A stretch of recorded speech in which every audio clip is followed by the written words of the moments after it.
Good evening, students. Welcome back.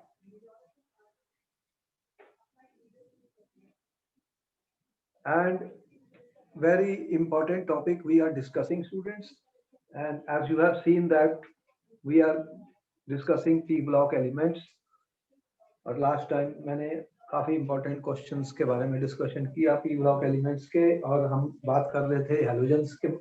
हम जब बात कर रहे थे स्टूडेंट ग्रुप 17 एलिमेंट्स की, और ग्रुप 17 एलिमेंट्स में लास्ट टाइम हमने उनकी एटॉमिक और फिजिकल प्रॉपर्टीज के बारे में डिस्कशन किया, और हमने आपको बताया कि जो हैलोजेंस हैं उनकी फिजिकल प्रॉपर्टीज के बारे में कि कैसे जितनी भी ये हैलोजेंस हैं बहुत रिएक्टिव हैं। फ्लोरीन गैस है, क्लोरीन गैस है, ब्रोमीन लिक्विड है, Br2 लिक्विड है, और आयोडीन एक सॉलिड है। और हमने बताया कि ये डाई एटॉमिक मॉलिक्यूल्स हैं, एटॉमिसिटी 2 है। तो आपने देखा कि इनके अंदर जो फोर्सेस हैं वो वीक वैन डर वाल टाइप ऑफ फोर्सेस हैं, अट्रैक्टिव, जिसके कारण जैसे ही फ्लोरीन, क्लोरीन, ब्रोमीन, आयोडीन से नीचे आए तो गैस से लिक्विड और लिक्विड से सॉलिड में कन्वर्शन हुआ। तो जो कुछ चीजें होती हैं जनरल होती हैं, और हमें बेसिक कंसेप्ट को समझना है जो कि हम एग्जाम में उनको अच्छे तरीके से आंसर कर सकें। और आपको पता है कि वैन डर वाल फोर्स जो है वो अट्रैक्टिव फोर्सेस हैं, directly proportional to the mass हैं। जिसका मास ज्यादा बड़ा है वो ज्यादा वैन डर वाल फोर्स है। तो इस तरह से हमने उनकी फिजिकल स्टेट्स को देखा। और तुमने कहा कि सर हैलोजेंस तो कलर्ड हैं। मैंने कहा हाँ, ये इनके कलर्स होते हैं क्योंकि ये लाइट को एब्जॉर्ब कर सकते हैं विजिबल रीजन में। जब सनलाइट या कोई भी लाइट शाइन करेगी ये एब्जॉर्ब कर लेंगे और इलेक्ट्रॉन एक्साइट हो जाते हैं। तो उसके बाद क्या होता है कि जो ट्रांसमिटेड लाइट है वो हमें दिखती है। तो जितने इलेक्ट्रॉन एक्साइट होते हैं वो बहुत शॉर्ट पीरियड के लिए एक्साइट होते हैं। ये भी आपको पता है कि वो इमीडिएटली 10-8 सेकंड के अंदर वापस गिरने वाले हैं और लाइट को एमिट करते हैं। तो ये जहाँ भी विजिबल लाइट एब्जॉर्ब हो जाती है स्टूडेंट्स, जो हम आगे भी पढ़ेंगे ट्रांजिशन एलिमेंट्स में, वो कलर दिखाते हैं। तो ये सारी फिजिकल प्रॉपर्टीज थी हैलोजेंस की, जिसके बारे में काफी बड़ा डिस्कशन हुआ। और खास करके फ्लोरीन के बारे में डिस्कशन हुआ कि वो किस तरह से उसके बॉन्ड एंथैल्पी जो है बहुत कम है, डिसोसिएशन एंथैल्पी। तो आज जो है हम और इम्पोर्टेंट बात बता रहे हैं जिसके ऊपर भी क्वेश्चन आएंगे।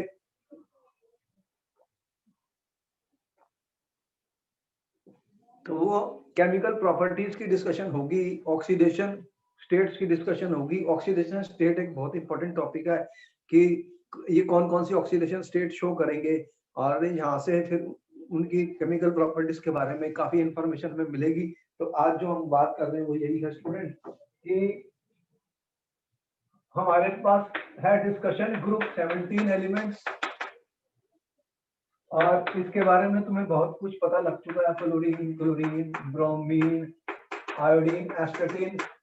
बार बार जब हम चीजों को रिवाइज करते हैं स्टूडेंट, वो आपके माइंड में बैठ जाती हैं, याद हो जाती हैं। ये रिकैप जरूरी होता है, आपको समझ में आए कि हम कर क्या रहे हैं। फिर आपने कहा कि ये जो जनरल इनका बैलेंस शेल मैंने दिखाया आउटर मोस्ट, उसमें NH2 NP5 कॉन्फ़िगरेशन है। एन जो होता है वो प्रिंसिपल क्वांटम नंबर, यहाँ पीरियड नंबर है। उसके बेस पे हमने इलेक्ट्रॉनिक कॉन्फ़िगरेशन लिखी थी जो बहुत इंपॉर्टेंट होती हैं कि कैसे इनकी इलेक्ट्रॉनिक कॉन्फ़िगरेशन हम लिखेंगे। ये आप सीख चुके हो बहुत अच्छे तरीके से।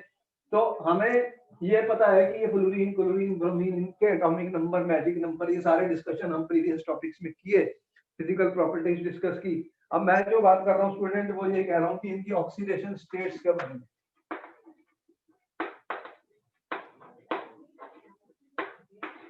हमारे पास क्या स्टोरी है कि देखो, अगर मैं फ्लोरीन लेता हूँ स्टूडेंट, तो फ्लोरीन में आपने कहा कि एटॉमिक नंबर 9 है। तो फिर आपने कहा इसके पास क्या है, 1s2, 2s2 और 2p5 हो गया। 2 + 2 4, 4 + 5 9। फ्लोरीन के अंदर क्या है, डी ऑर्बिटल जो है वो एब्सेंट है। ये तो एब्सेंट है इसके अंदर इन फ्लोरीन, लेकिन बाकियों में तो है। जब हम जाएंगे 3s2 3p, जब हम जाएंगे यहाँ पर 1s2, या आउटर मोस्ट में लिख रहा हूँ मैं, चलो अंदर तो हो गया। 3s2 3p5 में जाएंगे तो मैं यहाँ पे हीलियम की जगह नियॉन लिख देता हूँ। चलो, तो ये इसके बाद 3d0 है, ये अवेलेबल है, वेकेंट है। ये क्या है, अवेलेबल है, वेकेंट है, मतलब खाली पड़ा हुआ है। तो खाली पड़ा है तो कोई बात नहीं, कमरे तो हैं हमारे पास यूज करने के लिए। वहां पे कोई अभी रह नहीं रहा, कमरे खाली है, तो कोई आ तो सकता है, इलेक्ट्रॉन पेयर कोई देगा तो ये ले लेंगे, या ये भी इलेक्ट्रॉन इसके ऊपर जा सकते हैं, क्योंकि इनकी एनर्जीज का गैप ज्यादा नहीं है, एनर्जीज का गैप ज्यादा नहीं है। तो जहां पर एनर्जीज क्लोज होती है स्टूडेंट, तो वो इलेक्ट्रॉन का एक्साइटेशन पॉसिबल हो जाता है, इतनी एनर्जी उन्हें मिल जाती है। जब दूसरे एटम इनसे रिएक्ट करने के लिए आते हैं, उनके पास एनर्जी होती है, वो इतनी एनर्जी देते हैं कि ये वहां से वहां चले जाते हैं। तो इस तरह से इनकी फिर ऑक्सीडेशन स्टेट्स जो है वो बढ़ जाती है, वही हम अभी दिखाने जा रहे हैं।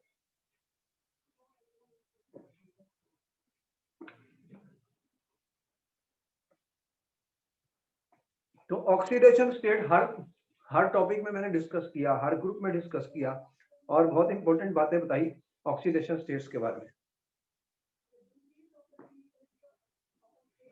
ओके, अब देखो कि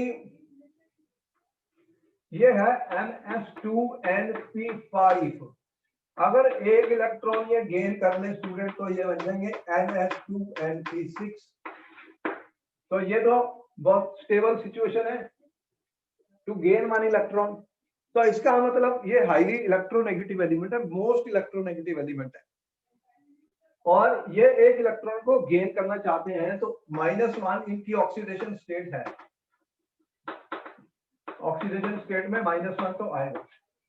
उसके अलावा ये और भी ऑक्सीडेशन स्टेट्स करते हैं, कुछ प्लस ऑक्सीडेशन स्टेट शो करते हैं, जिनके बारे में अभी हम डिस्कस करने जा रहे हैं। -1 तो सबकी है, और फ्लोरीन तो सिर्फ -1 ही शो कर सकता है, क्योंकि fluorine is the most electronegative element. देखो फ्लोरीन जो है ये मोस्ट इलेक्ट्रोनेगेटिव एलिमेंट है,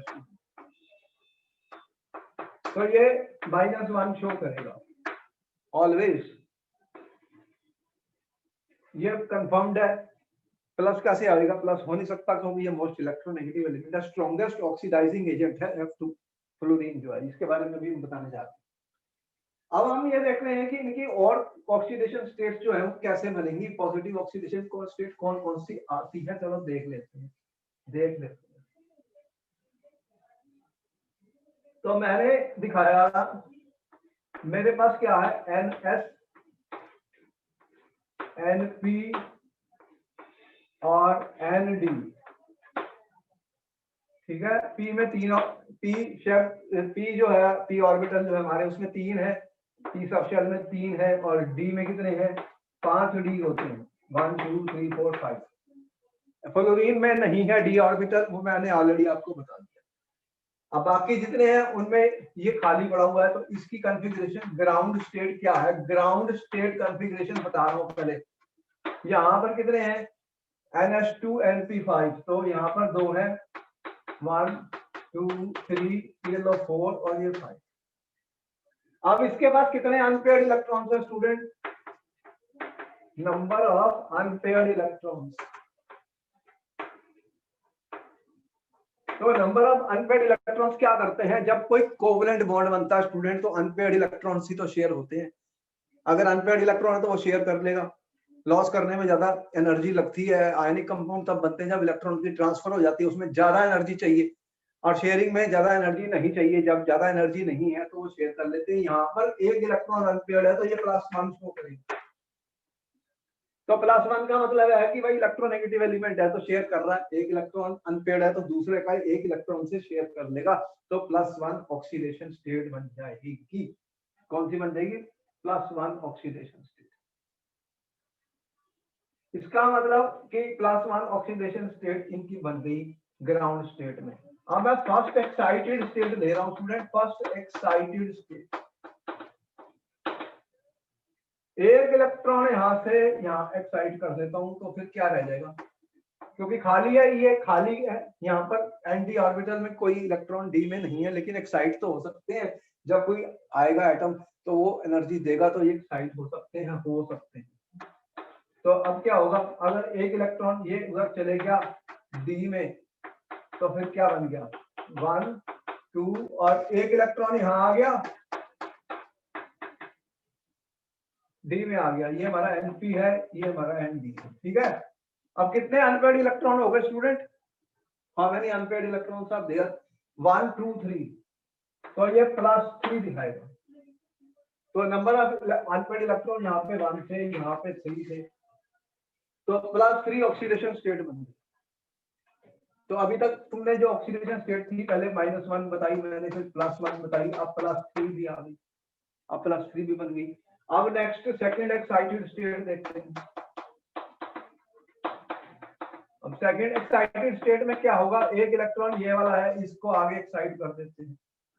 तो अब क्या होगा, NS है, NP है और D आ गया, 1 2 3 4।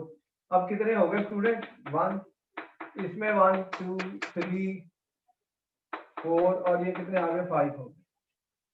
How many unpaired electron students, 5। तो ये +5 ऑक्सीडेशन बन गई है, 5 अनपेयर्ड इलेक्ट्रॉन है। नंबर ऑफ अनपेयर्ड इलेक्ट्रॉन 5, तो +5 भी बन गई, +5 बन गई।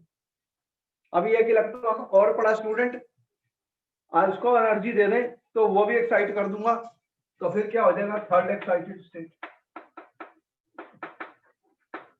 तो थर्ड एक्साइटेड स्टेट देखिए, इसमें क्या हो, कितने अनपेयर्ड इलेक्ट्रॉन्स हैं, कोवैलेंट बॉन्ड जब बनते हैं तो अनपेयर्ड इलेक्ट्रॉन्स की जरूरत होती है स्टूडेंट। तो अनपेयर्ड इलेक्ट्रॉन जितने होंगे उतनी ऑक्सीडेशन स्टेट हो सकती है, अब कितने हो गए, 1 2 3 4 5 6 और 7। ये भी गया, ये वाला भी गया, एक्साइट कर दिया मैंने, कितने हो गए, 6 और 7, तो +7। तो इनकी फिर +7 ऑक्सीडेशन स्टेट भी होंगी। तो अब इनकी ऑक्सीडेशन स्टेट के बारे में लिखा कि ये देखो -1 में हो सकते हैं, +1 +3 +5 +7 में हो सकते हैं। और हायर ऑक्सीडेशन स्टेट बनाने के लिए हमें बहुत इलेक्ट्रोनेगेटिव एलिमेंट की जरूरत पड़ती है, ये तो हमें समझ ही है। ऑक्सीडाइज हो रहा है तो हाई इलेक्ट्रोनेगेटिव एलिमेंट के साथ ये बनाएंगे, और जो लेस इलेक्ट्रोनेगेटिव एलिमेंट के साथ है उनके साथ ही प्लस लोअर ऑक्सीडेशन स्टेट को शो करेंगे। तो यहाँ पर हमने आपको बताया कि कितने ऑक्सीडेशन स्टेट्स इनकी बन सकती है, इसको नोट कर लीजिए, फिर आगे चलते हैं। इनको नोट कर लो, फिर आगे चलते हैं।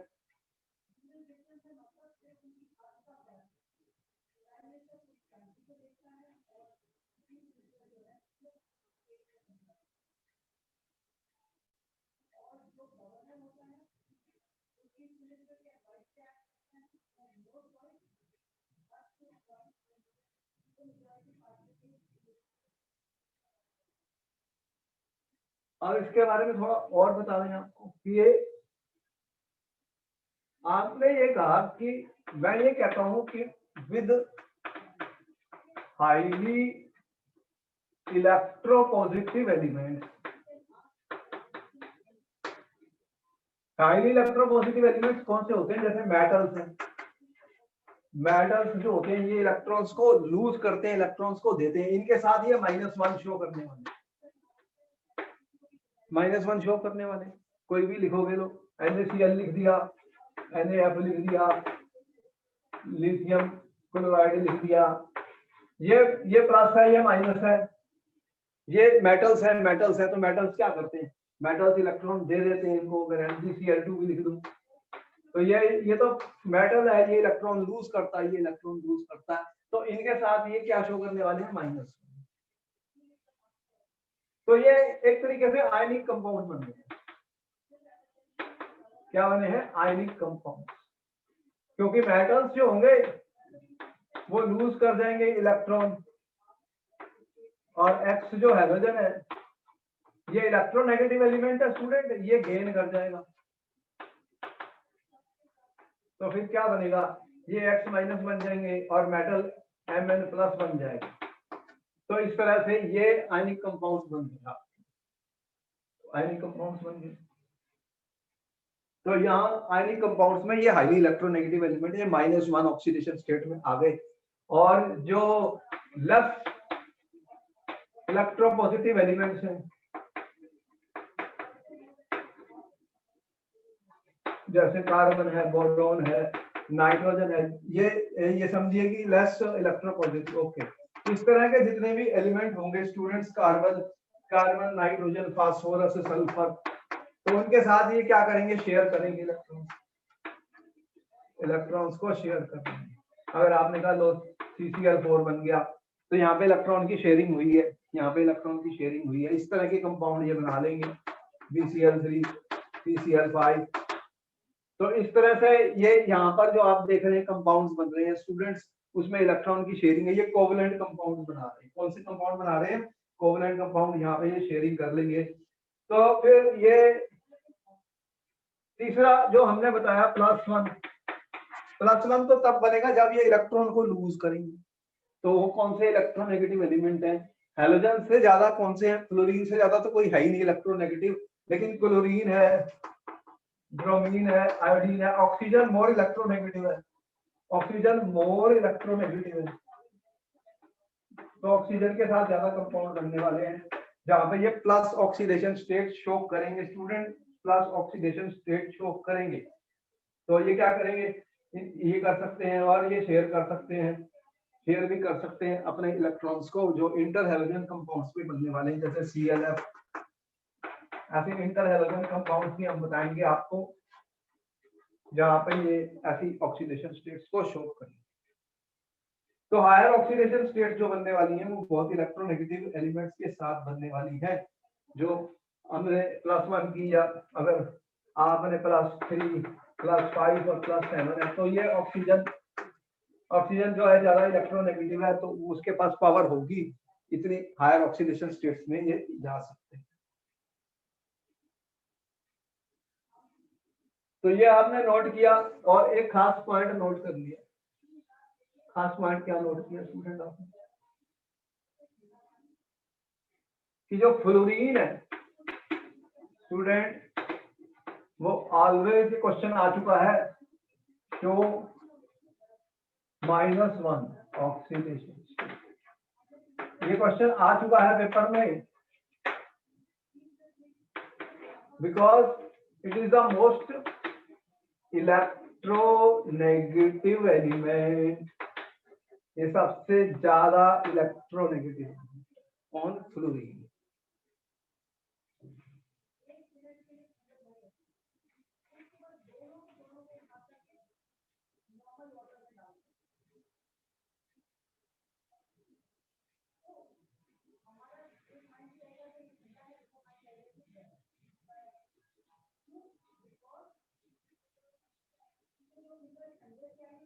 अब ये एक तरीके से, क्योंकि मोस्ट इलेक्ट्रोनेगेटिव एलिमेंट इलेक्ट्रॉन को गेन कर सकते हैं, तो ये एक तरीके से स्ट्रॉन्ग ऑक्सीडाइजिंग एजेंट है।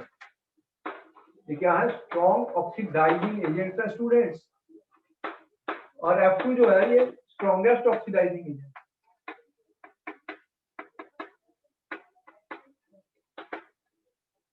ये बहुत स्ट्रॉन्ग ऑक्सीडाइजिंग एजेंट्स हैं। कैसे पता लगेगा? अगर हम इनकी इलेक्ट्रोड पोटेंशियल वैल्यूज को देखें स्टूडेंट, अगर हम इनकी इलेक्ट्रोड पोटेंशियल वैल्यूज देखें, इलेक्ट्रोड पोटेंशियल वैल्यूज देखें स्टूडेंट,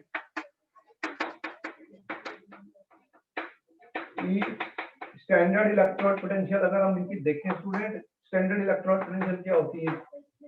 X2 X-। अगर ये इलेक्ट्रॉन गेन कर रहे हैं स्टूडेंट, तो उनकी इलेक्ट्रोड पोटेंशियल वैल्यूज पॉजिटिव हैं। और सबसे ज्यादा किसकी है? अगर हम इनकी वैल्यूज देखें तो F की देखें, Cl Br I, जो किसकी सबसे ज्यादा दिख रही है स्टूडेंट? ये 2.87 है प्लस वोल्ट्स में ये बुक में आपको मिलेंगी वैल्यूज। Cl की कितनी है? 1.36, और ब्रोमीन की कितनी है? 1.09, और आई की उससे कम है 0.5। तो ये सबसे स्ट्रॉन्गेस्ट ऑक्सीडाइजिंग एजेंट है। एक्वस में क्या होता है? एक्वस में क्या होता है कि जो ये एफ है, जो फ्लोरीन है, ये स्ट्रॉन्ग ऑक्सीडाइजिंग एजेंट का काम करता है। इलेक्ट्रोड पोटेंशियल वैल्यूज तक दी रखती है। तो वाटर में हम बता रहे हैं, आपको पता है कि इलेक्ट्रोड पोटेंशियल वैल्यूज जब निकाली जाती है तो क्या कौन सी एनर्जी साइकिल चलता है? इलेक्ट्रोड पोटेंशियल वैल्यूज के लिए क्या करते हैं हम? आपको पहले गैस में बनाना पड़ता है। आपको पता है कि अगर F2 है तो इसको पहले हमें डिसोसिएशन करना पड़ेगा, डेल्टा डिसोसिएशन H। ये एनर्जी एब्सॉर्ब होती है, ये पॉजिटिव होती है। तो आपने F एटम बनाया है, हाफ ले लिया मैंने, तो ये आपको देनी पड़ेगी हाफ डेल्टा डिसोसिएशन F2 की। तो आपकी गैस बनेगी एटम, और इसके अंदर यहाँ पे एनर्जी चाहिए आपको, यहाँ पे एनर्जी की जरूरत पड़ेगी स्टूडेंट। तो क्या करेंगे फिर? इसको फिर आप एक इलेक्ट्रॉन ऐड करेंगे, तो डेल्टा इलेक्ट्रॉन गेन एनर्जी वो भी देनी पड़ेगी। तो फिर क्या बनेगा? F-G। अब F-G का फिर हाइड्रेशन होगा, हाइड्रेशन होगा स्टूडेंट, तो इसमें ये एनर्जी नेगेटिव है, ये निकलेगी, ये निकलेगी, ये निकलेगी। तो उसका उसके बाद में क्या होगा, F माइनस जी नहीं एक्वस हो गया। तो ये सारी एनर्जीज का साइकिल है जो हमें बताना पड़ेगा जब हम डिस्कस करेंगे स्टूडेंट। इनकी इन सबको ऐड करके जो वैल्यू आएगी उसी के कारण ये इलेक्ट्रोड पोटेंशियल वैल्यूज आती हैं। आप एक चीज देख सकते हो, फ्लोरीन के केस में फ्लोरीन जो है वो स्ट्रॉन्गेस्ट ऑक्सीडाइजिंग एजेंट है।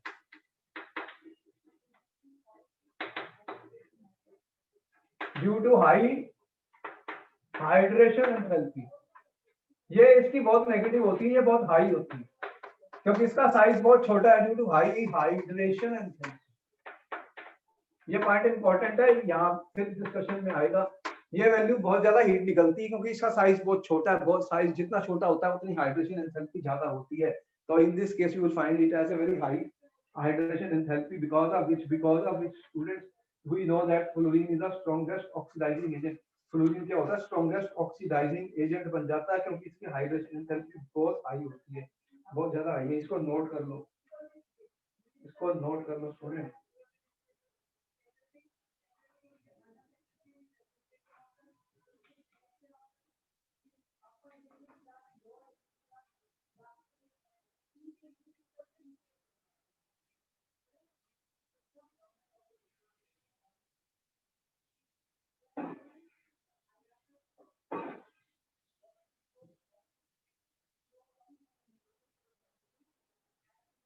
तो फ्लोरीन एक F2 जो है जो स्ट्रॉन्ग ऑक्सीडाइजिंग एजेंट,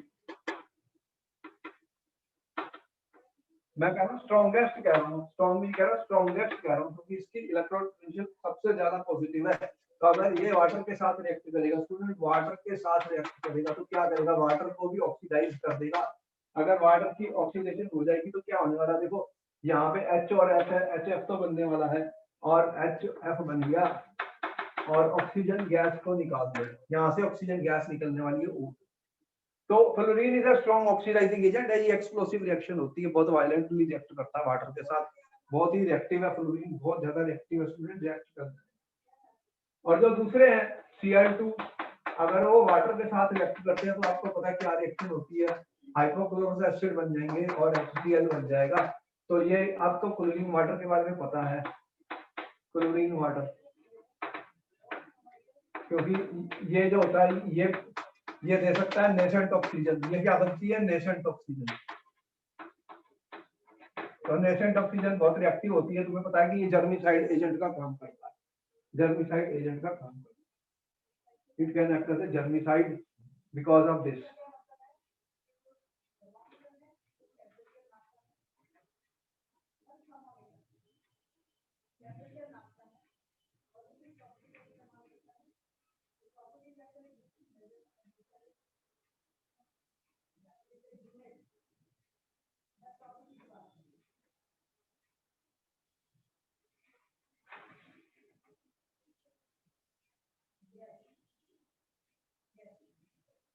और इंटरेस्टिंग बात यह है कि ऑक्सीडाइजिंग नेचर में ये ऑर्डर है, ये मोस्ट ऑक्सीडाइज, इसके सबसे ज्यादा मोस्ट इलेक्ट्रोनेगेटिव एलिमेंट है। तो इसके पास बहुत टेंडेंसी है इलेक्ट्रॉन को गेन करने की, इसकी टेंडेंसी बहुत ज्यादा है स्टूडेंट इलेक्ट्रॉन को गेन करने की। तो ये क्या करेगा, अगर मेरे पास अगर फ्लोरीन है और आपके पास 2Cl माइनस है तो ये क्या कर देगा, फ्लोरीन इसको क्या करेगा, fluorine is an oxidising agent, तो खुद ये 2F माइनस में चले जाएगा और Cl2 क्लोरीन गैस निकल आएगी। क्या निकलेगी, क्लोरीन की गैस बना देगा। इंपॉर्टेंट पॉइंट है, स्ट्रॉन्गेस्ट ऑक्सीडाइजिंग एजेंट कह रहा हूं। तो फ्लोरीन ने क्या किया, फ्लोरीन अगर मेरे पास ये भी है तो ये भी क्या होगा, ये बन गया 2F माइनस और Br2। तो इसमें Br माइनस को, कोई भी सॉल्यूशन है जिसमें Br माइनस HBr KBr, इसने क्या किया, खुद तो ये रिड्यूस हो गया, खुद ये रिड्यूस हो गया, खुद ने इलेक्ट्रॉन ले लिया और इसको ऑक्सीडाइज कर दिया, इसको ऑक्सीडाइजिंग कर दिया। स्ट्रॉन्ग ऑक्सीडाइजिंग एजेंट होता है स्टूडेंट। और ऑक्सीडाइजिंग पावर ये है, ऑक्सीडाइजिंग पावर ये है, इसका मतलब अगर मैं Cl2 लूं तो वो Br माइनस को कर सकती है, वो Br माइनस को कर सकते हैं। तो ये ऑर्डर है स्टूडेंट, ये ऑर्डर है। सबसे ज्यादा ऑक्सीडाइजिंग एजेंट कौन सा है? Fluorine is the strongest oxidising agent. ये इंपॉर्टेंट पॉइंट है, इसको नोट किया जाए। तो फ्लोरीन ऑक्सीडाइज करता है और फ्लोरीन की जो रिएक्शंस है F2, fluorine reacts and reactions are exothermic. Exothermic reactions होती है, काफी हीट निकलती है, बहुत सारी हीट निकलेगी, इसलिए ये वायलेंट रिएक्शन होती है। स्ट्रॉन्ग रिएक्शन है फ्लोरीन की, बहुत वायलेंट रिएक्शन हो सकती है क्योंकि बहुत सारी हीट निकलने वाली है, हीट निकलेगी। रिएक्शन जब वाटर के साथ भी रिएक्ट करेगा तो हीट भी निकलेगी, एक्सोथर्मिक रिएक्शन होती, तो हीट निकलेगी एक्सोथर्मिक। तो वायलेंट रिएक्ट करता है। Fluorine is very very reactive, fluorine is very very reactive. आपने कोई होगा F2 इज हाईली रिएक्टिव। तो इसकी रिएक्शन को कंट्रोल करना पड़ता है, बहुत कम टेम्परेचर पे की जा सकती है, बहुत फास्ट रिएक्शन है, बहुत एक्सप्लोसिव रिएक्शन है। आपको ऑर्गेनिक केमिस्ट्री में पता है डायरेक्ट फ्लोरिनेशन नहीं की जाती, इसीलिए क्योंकि ये बहुत फास्ट रिएक्ट करेगा, वायलेंट रिएक्शन होगी।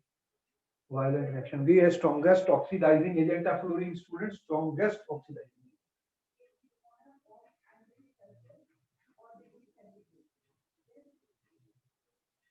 ये आपने नोट कर लिया। अब इसमें एक चीज और आ गई, क्लोरीन के बारे में आपने सारा देख लिया।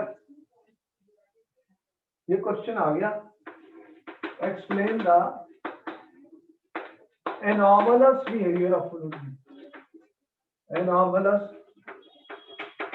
behavior of fluorine. इसका anomalous behavior है, as I told you student in the previous chapters also, the first element is always behaving unique. The first element is different from rest of the elements. अब इसके क्या reason है, पहले तो reason बताने पड़ेंगे। Question हमने क्या लिखा फिर, fluorine very small in size, size क्या है, बहुत छोटा है। फ्लोरीन मोस्ट इलेक्ट्रोनेगेटिव एलिमेंट है, सबसे ज्यादा इलेक्ट्रोनेगेटिव एलिमेंट है, मोस्ट इलेक्ट्रोनेगेटिव एलिमेंट है। तो ये हमेशा F+ एक इलेक्ट्रॉन गेन करके F- में जाएगा। -1 ऑक्सीडेशन स्टेट शो करेगा। कौन सी ऑक्सीडेशन स्टेट है, -1। प्लस ऑक्सीडेशन स्टेट है ही नहीं, मोस्ट इलेक्ट्रोनेगेटिव एलिमेंट है। तीसरा आपने कहा भी standard electrode potential for fluorine कितनी है, ये हाईएस्ट है यहाँ पर, +2.87 वोल्ट बताइए। तो ये स्ट्रॉन्गेस्ट ऑक्सीडाइजिंग एजेंट है,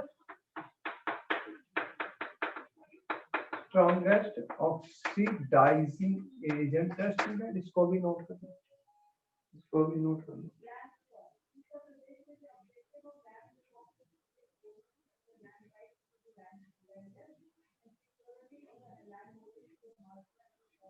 और एक इंटरेस्टिंग बात फ्लोरीन के केस में है, F F bond dissociation enthalpy is low. ये बॉन्ड डिसोसिएशन एंथैल्पी इसकी लो है स्टूडेंट, ये हमने बताया था, एक बहुत इंपॉर्टेंट फैक्टर है। तो ये टूट जाएगा, ये स्टेबल नहीं है, इसकी बॉन्ड डिसोसिएशन एंथैल्पी लो है एज कंपेयर टू अदर्स। ऐसा क्यों हुआ था, due to very small size. क्या होगा, अगर ये बॉन्ड बनेगा स्टूडेंट्स तो इसके अंदर ये लोन पेयर्स पड़ेंगे, कितने देख रहे हो, lone pairs due to very small size there is high electron repulsion. कौन से, ये पी वाले, पी ऑर्बिटल वाले, पी ऑर्बिटल के अंदर जो इलेक्ट्रॉन्स हैं वो उनके अंदर बहुत भारी रिपल्शन हो रही है स्टूडेंट, तो ये बॉन्ड टूट जाएगा, ये स्टेबल नहीं है। तो ये एक प्रॉब्लम है, इसकी बॉन्ड डिसोसिएशन एंथैल्पी कम है, इसकी बॉन्ड डिसोसिएशन एंथैल्पी कम है, तो इसलिए ये और भी रिएक्टिव हो गया, और भी रिएक्टिव हो गया स्टूडेंट, एकदम फास्ट रिएक्ट करेगा, फास्ट रिएक्ट करेगा स्टूडेंट्स।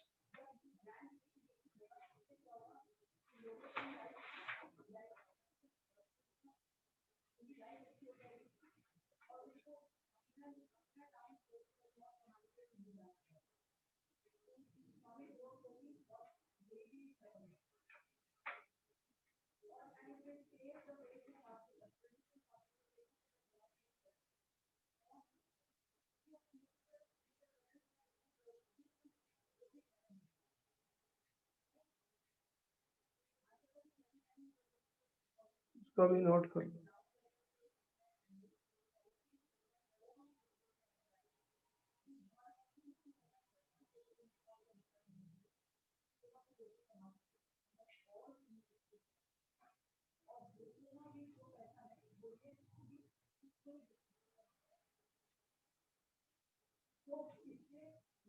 और क्या चीज है? Non availability of D orbital in fluorine. Fluorine में डी ऑर्बिटल अवेलेबल नहीं है स्टूडेंट, तो इसलिए ये केमिकल बॉन्डिंग में फिर डी ऑर्बिटल का कोई पार्टिसिपेशन है नहीं। 2s2p है, 2d होता नहीं, और उनके पास तो 3d खाली पड़े हैं, तो वो फिर ज्यादा ऑक्सीडेशन स्टेट शो करते हैं, ज्यादा ऑक्सीडेशन स्टेट करते हैं, तो ये सिर्फ -1 में रहता है, -1 में रहता है। और जो दूसरे अदर हेलोजेंस हैं, आपने देखे उनके +2 और +2 भी बन रहे हैं, तो +4 +5 और +7, क्योंकि due to availability of vacant D orbital, तो डी ऑर्बिटल का यूज कर लेते हैं, उनके पास खाली डी ऑर्बिटल पड़ा है तो उसके वो इलेक्ट्रॉन ले सकते हैं, तो इलेक्ट्रॉन एक्साइट हो जाते हैं उसके अंदर, तो फिर ये कंपाउंड बना लेते हैं Cl2O7 Cl2O5, इस तरह से वो और भी कई कितने सारे कंपाउंड बनाते हैं पॉजिटिव ऑक्सीडेशन स्टेट। क्लोरीन के पास तो F डी ऑर्बिटल है ही नहीं, उसके बाद डी ऑर्बिटल है ही नहीं, तो कंपाउंड नहीं बन सकते।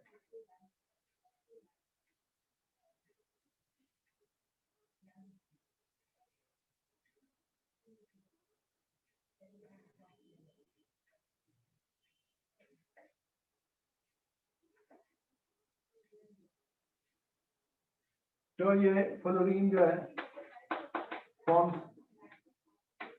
ओनली 1 ऑक्सो एसिड, इस तरह एक ही ऑक्सो एसिड इसका है, बस एक ही ऑक्सो एसिड बना अभी तक, बाकी तो स्टेबल ही नहीं है, बनते ही नहीं, इसके बनते ही नहीं स्टूडेंट्स, बनते ही नहीं ऑक्सो एसिड फ्लोरीन के।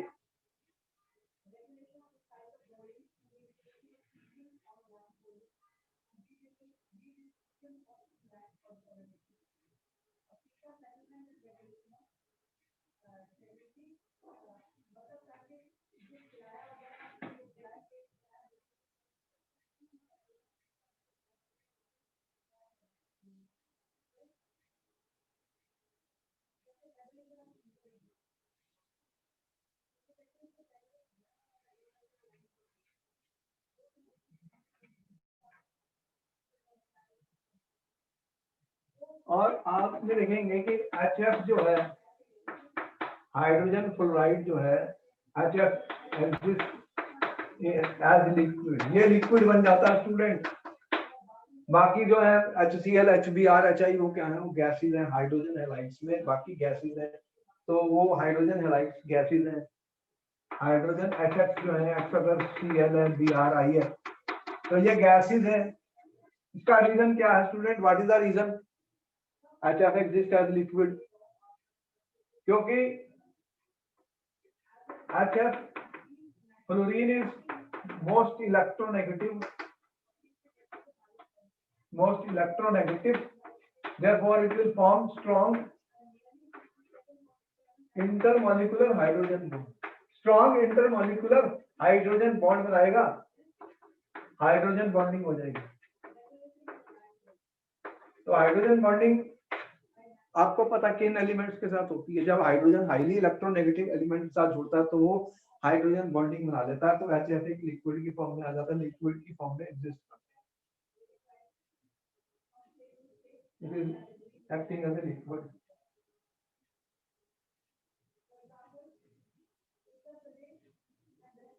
और फ्लोरीन के बारे में क्या पता है?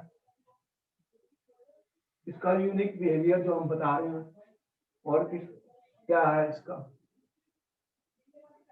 और एक पॉइंट बता दूं, fluorine due to very small size, इसकी हाइड्रेशन एंथैल्पी बहुत हाई होती है, hydration enthalpy is very high, इसकी हाइड्रेशन एंथैल्पी बहुत हाई होती है। तो फ्लोराइड्स क्या करेंगे, फ्लोराइड्स तो पानी में डिसॉल्व हो जाएंगे। फ्लोराइड्स क्या होगा, इसकी हाइड्रेशन एंथैल्पी अगर ज्यादा है तो ये वाटर में सोल्यूबल होने वाले हैं, इसके कुछ कंपाउंड जो हैं वो पानी में डिसॉल्व हो जाएंगे, क्योंकि फ्लोराइड फ्लोरीन जो है वो उसकी बहुत हीट निकलेगी, hydration enthalpy is very high. तो इसका ज्यादातर जो है जो भी रिएक्शंस हैं they are highly exothermic, highly exothermic होती है स्टूडेंट्स, बहुत हीट इवॉल्व होती है। और यहाँ एक्सप्लोसिव भी होती है रिएक्शंस, एक्सप्लोसिव भी होती है स्टूडेंट, बहुत सारी इसकी रिएक्शन एक्सप्लोसिव भी होती है। तो ये खत्म हो गया हमारा फ्लोरीन का एनोमलस बिहेवियर और ऑक्सीडेशन स्टेट्स ऑफ हैलोजेंस। तो अब ये टॉपिक खत्म है, फिर हम नेक्स्ट टॉपिक नया शुरू करेंगे नेक्स्ट क्लास में। तो ओके स्टूडेंट्स, हमारे वीडियोस आपको मिल रहे हैं और आप हमारे यूट्यूब में जाके सारे के सारे उसको सब्सक्राइब करिए, और उसके अंदर जितने भी लेक्चर हैं 12th के 11th के और जो कंपटीशन में उनको आप ध्यान से सुनिए। बहुत सारे क्वेश्चंस हम डिस्कस कर रहे हैं जो इम्पोर्टेंट है, जो आपके एग्जाम में और कॉम्पिटिशन्स में भी काम आएंगे, नीट और जी में भी काम आएंगे। तो इनको आप सब्सक्राइब कीजिए और अपने फ्रेंड्स को शेयर कीजिए। और थैंक यू वेरी मच, फिर मैं मिलूंगा आपको नेक्स्ट क्लास में। ओके।